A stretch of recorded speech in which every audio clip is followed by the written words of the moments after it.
Assalamualaikum warahmatullahi wabarakatuh. Alhamdulillah rabbil alamin. Assalatu wassalamu ala asyrofil anbiya wal mursalin wa ala alihi wa sahbihi ajmain. Yang terhormat Bapak Ibu dosen pengampu metode penelitian yaitu Profesor Dr. Yerizon MSI dan Ibu Sri Novia Martin SPD MPD serta teman-teman yang saya banggakan. Sebelumnya, perkenalkan nama saya Desya Nanda Fitri dengan NIM 22029127. Di sini saya akan mempresentasikan proposal penelitian saya yang berjudul Pengaruh Model Pembelajaran Kooperatif Tipe Student Team Achievement Division atau STAD terhadap hasil belajar matematika peserta didik kelas 8 SMP Negeri 22 Padang. Nah, harapannya, peserta didik diharapkan mampu memahami konsep secara mendalam, menerapkan strategi pemecahan masalah, serta menunjukkan peningkatan hasil belajar yang signifikan dalam kegiatan akademik. Namun faktanya, hasil belajar matematika peserta didik di berbagai jenjang pendidikan, termasuk di SMP Negeri 22 Padang, masih tergolong rendah. Banyak peserta didik yang belum mencapai nilai kriteria ketuntasan minimal atau KKM yang telah ditetapkan sekolah. Berdasarkan observasi awal yang dilakukan peneliti, ditemukan bahwa sebagian besar peserta didik mengalami kesulitan dalam memahami konsep-konsep matematika, terutama yang berkaitan dengan materi hitungan dan pemecahan masalah. Adapun penyebabnya, yang pertama, peserta didik kurang berpartisipasi aktif dalam proses pembelajaran. Yang kedua, kurangnya motivasi belajar, minat, serta gaya belajar peserta didik. Yang ketiga, proses pembelajaran belum sepenuhnya melibatkan peserta didik secara aktif. Adapun akibatnya, banyak peserta didik yang pasif mengalami kesulitan memahami konsep dan memperoleh nilai yang belum memuaskan. Nah, solusinya adalah penerapan model kooperatif tipe Student Team Achievement Divisions atau STAD. Alasannya, yang pertama, peserta didik dapat belajar secara aktif melalui kerjasama kelompok sehingga meningkatkan tanggung jawab dan keterlibatan dalam pembelajaran. Yang kedua, dengan menggunakan STAD, peserta didik termotivasi untuk memahami materi karena hasil belajar individu turut menentukan skor kelompok. Yang ketiga, STAD mendorong peserta didik untuk saling menjelaskan dan mendiskusikan konsep matematika, sehingga pemahaman terhadap materi menjadi lebih mendalam dan bermakna. Selanjutnya, identifikasi masalah. Yang pertama, masih rendahnya hasil belajar peserta didik. Yang kedua, partisipasi peserta didik dalam kegiatan pembelajaran masih rendah.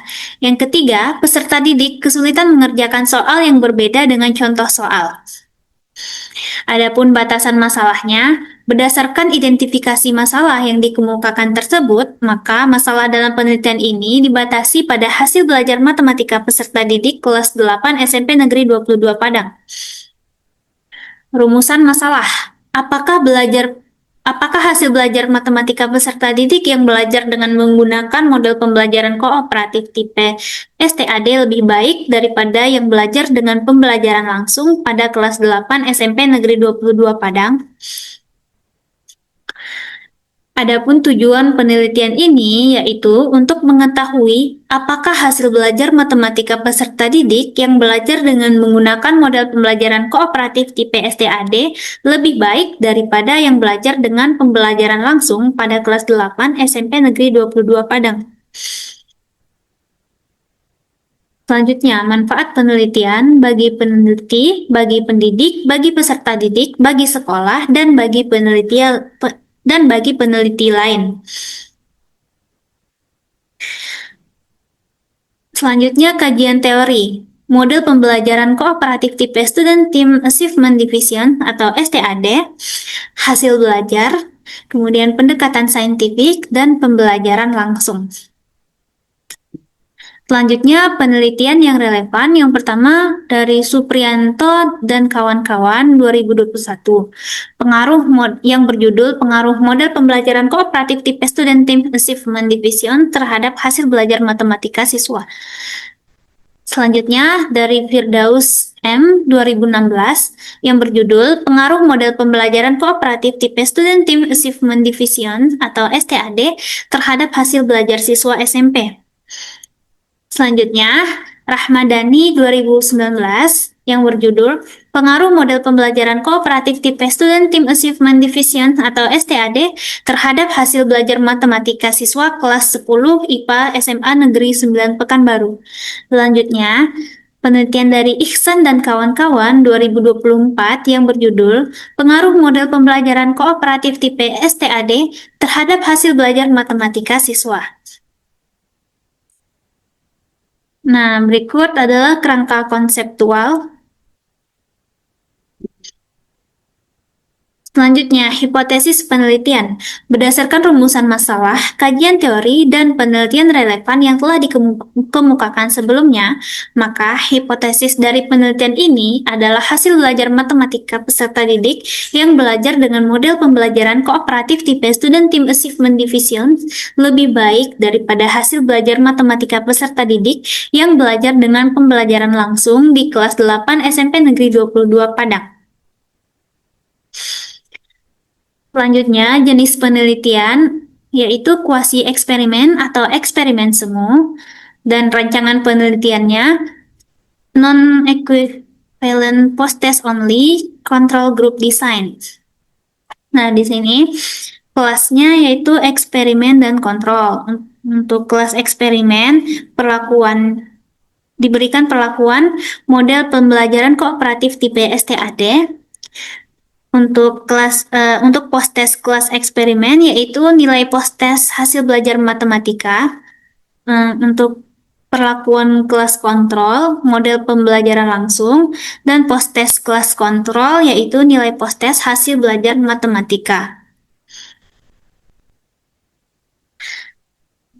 Populasinya, seluruh peserta didik kelas 8 SMP Negeri 22 Padang tahun ajaran 2024-2025. Dan sampelnya terdiri dari kelas eksperimen dan kelas kontrol. Adapun langkah-langkah dalam penarikan sampel yaitu yang pertama dengan mengumpulkan data nilai penilaian akhir semester matematika kelas 8. Yang kedua, melakukan uji kesamaan rata-rata dengan langkah-langkah. Pertama, melakukan uji normalitas populasi, yaitu dengan uji Anderson-Darling. Yang kedua, dengan melakukan uji homogenitas variansi populasi dengan uji Bartlett. Dan yang ketiga, melakukan uji kesamaan rata-rata jika data berdistribusi normal dan variansi populasi homogen. Dilakukan uji analisis of variance atau ANOVA. Namun, jika data tidak berdistribusi normal, maka dilakukan uji Kruskal-Wallis. Selanjutnya, menentukan kelas sampel. Adapun variabel penelitiannya ada variabel bebas dan variabel terikat. Untuk variabel bebasnya, model pembelajaran kooperatif tipe Student Team Achievement Divisions pada kelas eksperimen dan model pembelajaran langsung pada kelas kontrol. Untuk variabel terikat, hasil belajar matematika peserta didik kelas 8 SMP Negeri 22 Padang tahun ajaran 2024-2025. Jenis data di sini ada data primer dan data sekunder. Untuk data primer, data nilai tes hasil belajar matematika peserta didik kelas 8 SMP Negeri 22 Padang. Untuk data sekundernya adalah data nilai ujian tengah semester 1 dan data jumlah peserta didik kelas 8 SMP Negeri 22 Padang tahun ajaran 2024 dan 2025. Sumber data primer peserta didik kelas 8 SMP Negeri 22 Padang tahun ajaran 2024-2025 yang menjadi sampel penelitian. Untuk data sekundernya, pendidik mata pelajaran matematika serta staf tata usaha SMP Negeri 22 Padang. Adapun prosedur penelitiannya terdiri dari 3 tahap, yaitu tahap persiapan, tahap pelaksanaan, dan tahap penyelesaian. Untuk instrumen penelitian, yaitu tes hasil belajar matematika peserta didik yang dilakukan dengan menyusun kisi-kisi soal tes, selanjutnya membuat soal tes, lalu membuat rubrik penilaian dan kunci jawaban soal tes, selanjutnya melakukan validasi soal tes, lalu menguji coba soal tes, lalu menganalisis hasil uji coba tes, dan melakukan daya pembeda soal, lalu indeks kesukaran soal, selanjutnya kriteria penerimaan soal, dan reliabilitas soal, lalu pelaksanaan tes. Selanjutnya, teknik analisis data, yaitu tes hasil belajar matematika. Yang pertama, menghitung skor tes hasil belajar matematika peserta didik. Yang kedua, analisis data dari hasil tes belajar matematika peserta didik. Dilakukan uji normalitas, yaitu dengan melakukan uji Anderson-Darling, lalu uji homogenitas variansi dengan melakukan uji F. Selanjutnya, uji hipotesis penelitian.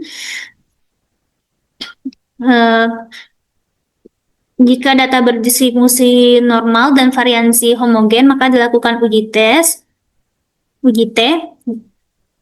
Lalu jika data berdistribusi normal dan variansi tidak homogen, maka dilakukan uji T-aksen. Lalu jika data tidak berdistribusi normal, maka dilakukan uji Mann-Whitney. Nah, sekian presentasi proposal penelitian saya. Jika ada kesalahan, saya mohon maaf. Terima kasih. Wassalamualaikum warahmatullahi wabarakatuh.